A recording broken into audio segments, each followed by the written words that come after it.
Hello and welcome and namaste from New Delhi. You're watching DD India Live. I'm Gautam Roy. Coming up in the next 30 minutes.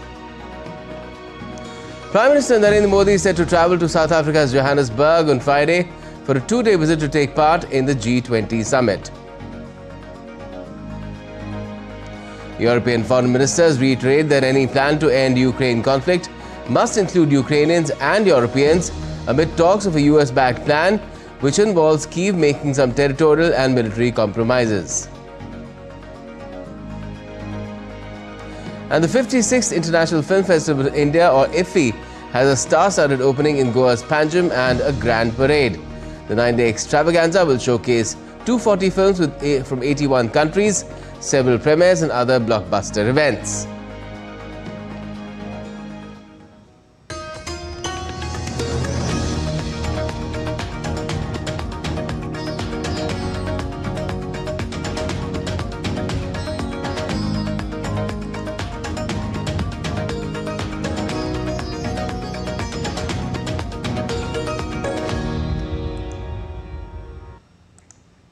Well, Prime Minister Narendra Modi will be visiting Johannesburg in South Africa from the 21st to the 23rd of November to attend the 20th G20 Leaders Summit.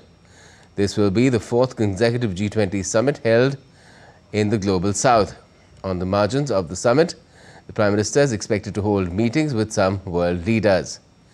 The PM will also be taking part in the India-Brazil-South Africa Leaders Meeting being hosted by the host nation, South Honorable Prime Minister Shri Narendra Modi will be visiting Johannesburg, South Africa from 21st to 23rd of November to attend the G20 Leaders Summit at the invitation of President of South Africa. This will be Prime Minister's fourth official visit to South Africa, following his bilateral visit in 2016 and later for the two BRICS summits in 2018 and 2023. This is the first G20 summit that will be happening on African soil, and in that context will bring the spotlight on the development issues of Africa as also of the Global South. Further addressing the media, Secretary E.R. Sudhakar Dalela said that the priorities of the summit will be important for India.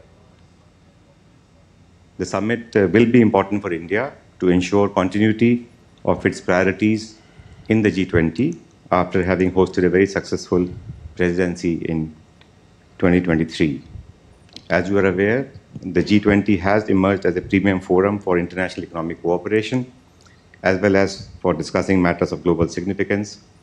The G20 provides an excellent opportunity for the leaders of these large economies and emerging economies, representing over 85% of global GDP and around 3/4 of the world population, to come together and discuss important issues impacting the world.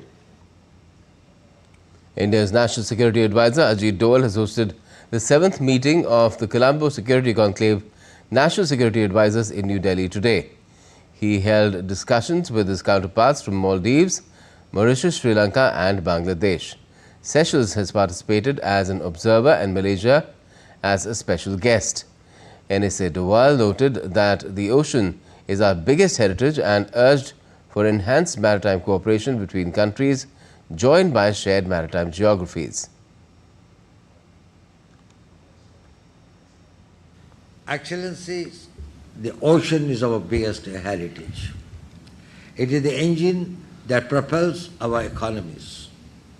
As countries joined by shared maritime geographies, it is our responsibility to ensure the safety, security and stability of the region.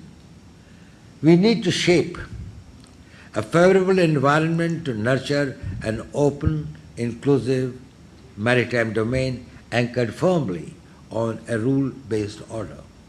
We also need to work closely for the preservation and use of our common maritime heritage. India is committed to continue working closely with all CSC countries to enhance our collective capacities in dealing with the evolving and emerging security challenges. has recorded its highest ever defence production of 1,54,000 crore Indian rupees in 2024-25. Defence exports have also reached a record 23,622 crore rupees in 24-25 from less than 1,000 crore rupees back in 2014. The upward trajectory in defence production is the result of continued government support over the past decade in the form of huge allocations and policy-level support extended to the country's military industrial base. The Defence Ministry said that the defence budget has increased from 2,53,000 crore Indian rupees in 2013-14 to 6,81,000 crore Indian rupees in 25-26, underlining the government's commitment to strengthening the nation's military infrastructure. The government aims to achieve defence manufacturing worth 3 lakh crore rupees and 50,000 crore rupees in defence exports by 2029, reinforcing India's role as a global defence manufacturing hub while boosting economic growth. The Indian Army has achieved a major milestone in its push for Atmanirbharta or self-reliance, with 97% of special clothing and mountaineering equipment for troops in super high altitude areas now fully indigenized. Out of 57 items of high altitude SCME, 55 have been indigenized, strengthening logistics resilience and reducing import dependence. The remaining 2 items are under trial and will be indigenized by 2026. In January 2025, the Army rolled out its new Coat Combat digital print designed by NIFT Delhi, featuring a 3-layer technical textile construction for improved performance across terrains. Also, authorities have reiterated that unauthorized use of the Indian Army's uniform is a punishable offence. Janata Dal United Chief Nitish Kumar has taken oath as Bihar's Chief Minister in the eastern part of the country for a record 10th time on Thursday. The swearing-in ceremony took place at the capital Patna's historic Gandhi Maidan, which has hosted Nitish Kumar's inaugurations in 2005, 2010 and 2015. Prime Minister Narendra Modi, Union Home Minister Amit Shah and other prominent leaders of the NDA attended the swearing-in ceremony in Patna. Nitish Kumar was first elected as leader of the JDU Legislature Party during the meeting with the new MLAs held at his official residence in Patna on Wednesday. He was also unanimously elected as leader of the National Democratic Alliance or NDA Legislature Party ahead of the formation of a new government under his leadership in the state on Thursday. Savraj Chaudhary and Vijay Kumar Sinha were also elected as leader and deputy leader of the BJP Legislature Party, respectively, during the meeting held at the BJP state headquarters. Prime Minister Modi has extended best wishes to all those who have taken oath as ministers in the Bihar government. In a social media post, he said, and I quote, "This is a wonderful team with dedicated leaders who will take Bihar to new heights. Wishing them the very best." End quote. India is set to host the Bloomberg New Economy Forum in October 2026 in New Delhi. This will be the first time the flagship event is hosted in India with the cooperation and support of Prime Minister Modi. While addressing Bloomberg New Economy Forum in Singapore, India's IT Minister Ashwini Vaishnav informed that India's semiconductor chip-making capabilities are set to be on par with other major producers by the year 2032.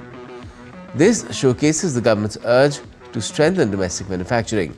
The minister also stressed that social media platforms should take responsibility of what they publish to strengthen trust levels in society.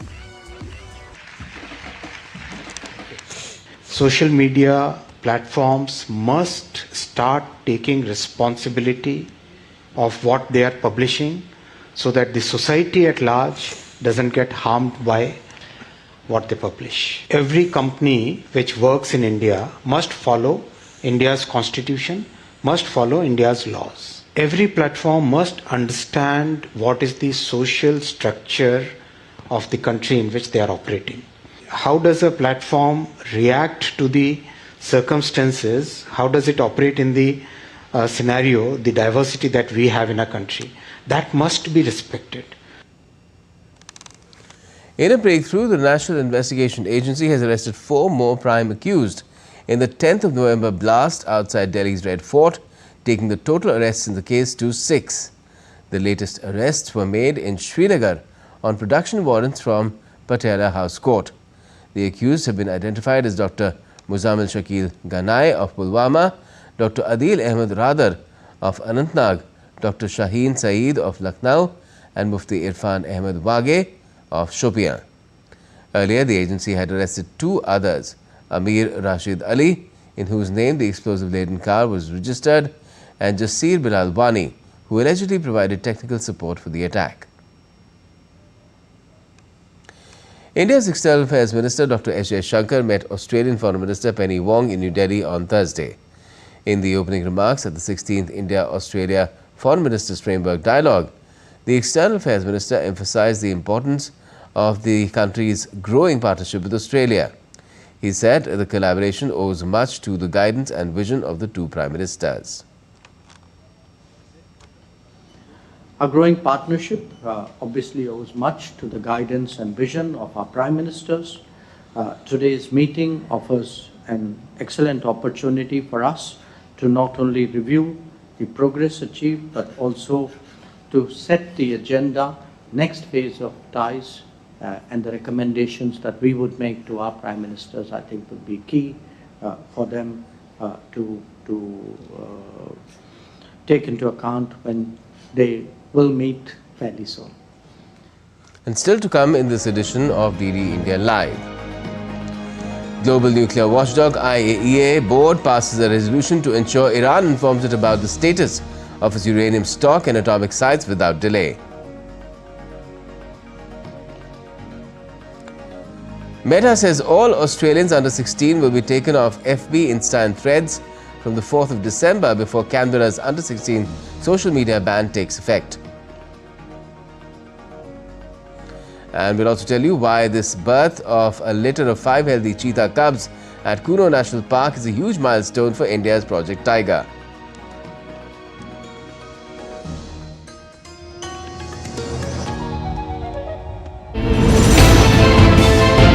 Geopolitics and trade deals. Economic challenges amid development. Hard work and the path to prosperity. It's the economy always. Between walkers, money is what money does and says. Supply creates its own demand. Between the bulls pulls and bears tears. When supply chains globalization and India rises to the podium. We'll get you centered with the economic brief at 8 p.m. every Thursday on DD India.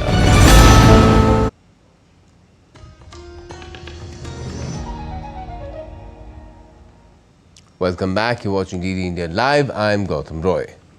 Now, Ukraine's Prime Minister Yulia Sviridenko met top United States military officials in Kyiv on Thursday, including Secretary of the U.S. Army Daniel Driscoll.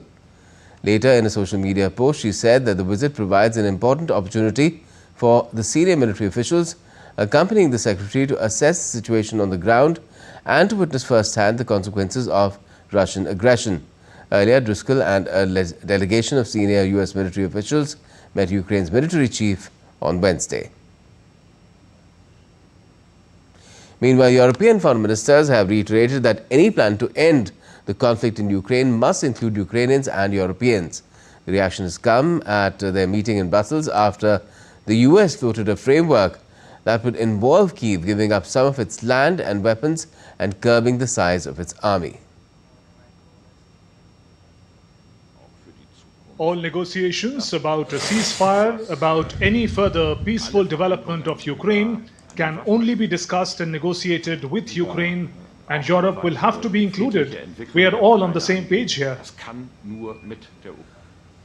The Kremlin, however, said that any peace plan for Ukraine would have to eliminate the root causes of the conflict, and that though there were contacts with the United States, there were currently no formal negotiations with Washington on such a plan.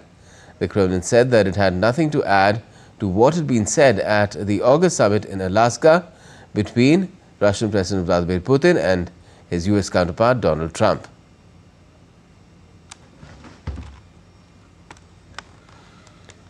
Now, Trump has signed a bill which requires the Justice Department to release all unclassified records and materials related to late sex offender Jeffrey Epstein and the investigation into his affairs.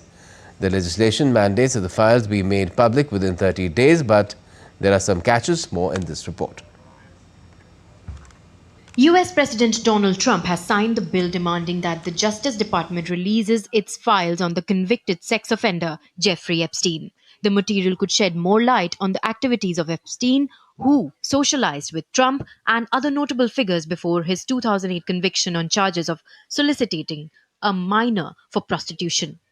Although Trump's signature does not guarantee the file's release, the bill contains exemptions and the investigation that Trump demanded into Democrats' ties to Epstein, which, as per sources, could give the department another reason to keep them confidential. U.S. Attorney General Pamela Bondi has vowed absolute transparency in releasing classified Jeffrey Epstein files following U.S. President Donald Trump's commitment to public disclosure. On February 27th this year, the Department of Justice had released initial pages. FBI Director Kash Patel was tasked to investigate prior omissions. The files linked to Epstein's sex trafficking of over 250 minors will be redacted to protect victims' identities. Attorney General Pamela Bondi emphasized upholding constitutional transparency amid renewed scrutiny of Epstein's elite connections as the public awaits further revelations from the ongoing investigation. We will continue to follow the law, again, while protecting victims, but also providing maximum transparency. Bondi has also confirmed that the Justice Department will release its Epstein-related material within 30 days, as required by legislation that had passed the Republican-controlled House of Representatives and Senate on Tuesday. Bureau Report, DD India. The United Nations Nuclear Watchdog's 35-nation Board of Governors has passed a resolution on Thursday saying Iran must inform the watchdog without delay of the state of its enriched uranium stock and bombed atomic sites. The resolution's purpose was primarily to renew and adjust the International Atomic Energy Agency's mandate to report on aspects of Iran's nuclear program, but it also stated Iran must quickly provide the IAEA with the answers and access it wants. Meta announced on Thursday that all Australians under 16 will be removed from Facebook, Instagram and Threads starting the 4th of December, ahead of new national laws taking effect on the 10th of that month, which require social media platforms to block underage users or face major fines. Meta said it has begun alerting users aged 13 to 15 that their accounts will soon be inaccessible and will only be restored when they turn 16. Around 500,000 accounts fall in this age group. Teens flagged incorrectly can verify their age through a video selfie or official ID. Meta has criticized the rules as vague and unnecessary, arguing that cutting teens off from online communities is not the solution. Australia's tough approach is drawing global attention, though experts warn enforcement may prove difficult. A three-pointed silver star on the hood. It's been a global status symbol for decades. But in recent years, Mercedes-Benz has been struggling, partially as it hasn't been able to get enough wealthy buyers behind the wheel. Lars Holter is with Deutsche Welle and is joining me from Berlin now to talk about it. Good evening to you, Lars. Why did the luxury-only strategy not work for Mercedes-Benz? Well, it's because of a host of problems, some of which are even beyond the company's influence. Of course, looking at the home market, with Germany in a third year between recession and economic stagnation, there are just fewer consumers out there looking at spending extra on a luxury car, but instead going for more affordable vehicles. But Germany, interestingly, is not even the company's main market. The two biggest markets for Mercedes-Benz are the United States, where Trump's import tariffs on German products in general, but cars in particular, have made for a very tough environment, and where Mercedes-Benz finds itself as at a price disadvantage. And the other market, of course, is China. And China now has around 100 automakers, many of which are also in the luxury segment, many of them making not only good cars, but also fully electrified versions, something that Mercedes-Benz hasn't been very successful at. So the German company lost market share in China and is apparently now pretty sure they won't just win it back anytime soon. All right. And Lars, what is the company then doing now to win back market share?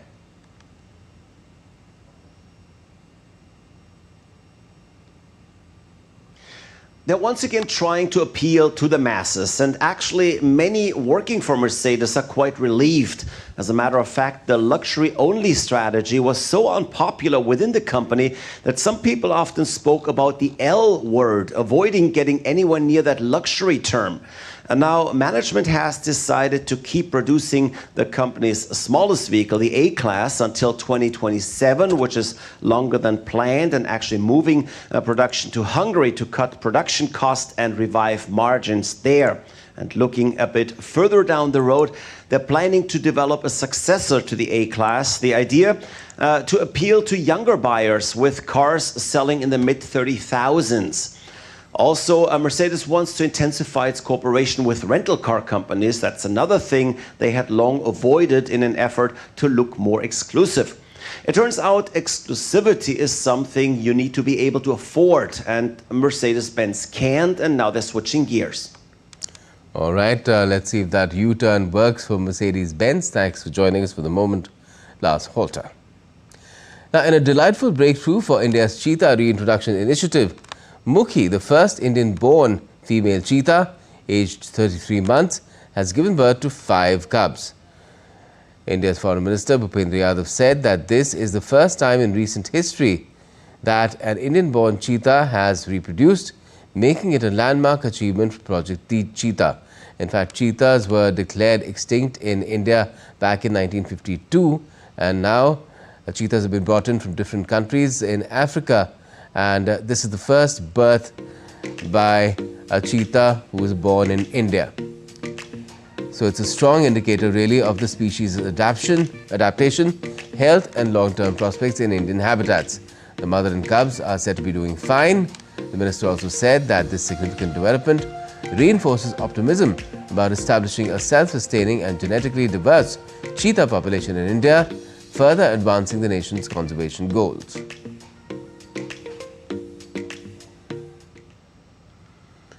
Now, the 56th International Film Festival of India, or IFFI, began in Goa earlier today. The festival began with the dignitaries lighting the lamp, followed by a grand opening parade featuring colourful tableaus, folk performances and beloved characters. The remarkable event promises to be a grand celebration of global cinema. Over 240 films from 81 countries will be screened during the 9-day mega event. Japan is featured as the country of focus this year's IFFI, while Spain will serve as the partner country.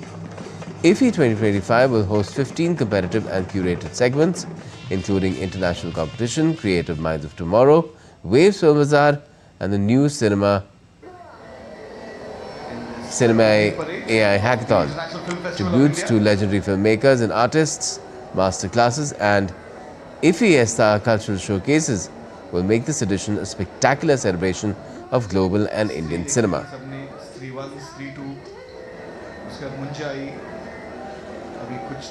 These are live images that we're getting you of the IFFI parade. It's features which have been added to this 9-day event this time around for the first time in Goa's Panjim. This is the 56th International Film Festival of India. Earlier, it used to be a roving sort of a festival. It used to be held in different cities. But for the last quite a few years, it has been given a permanent home in Panjim, Goa.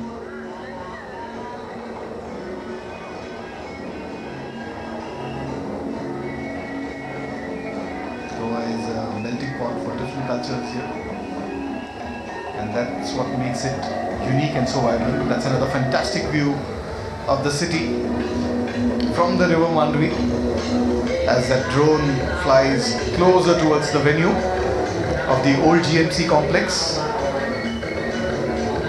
As I mentioned at the beginning, this is Asia's oldest medical hospital building, which now hosts the International Film Festival of India since 2004.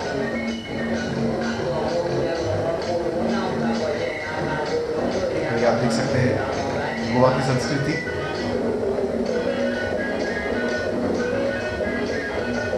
ऐसे dance और ऐसे जो floats है वो carnival के समय बहुत देखने मिलते हैं। गोवा का कार्निवल काफ़ी मशहूर है,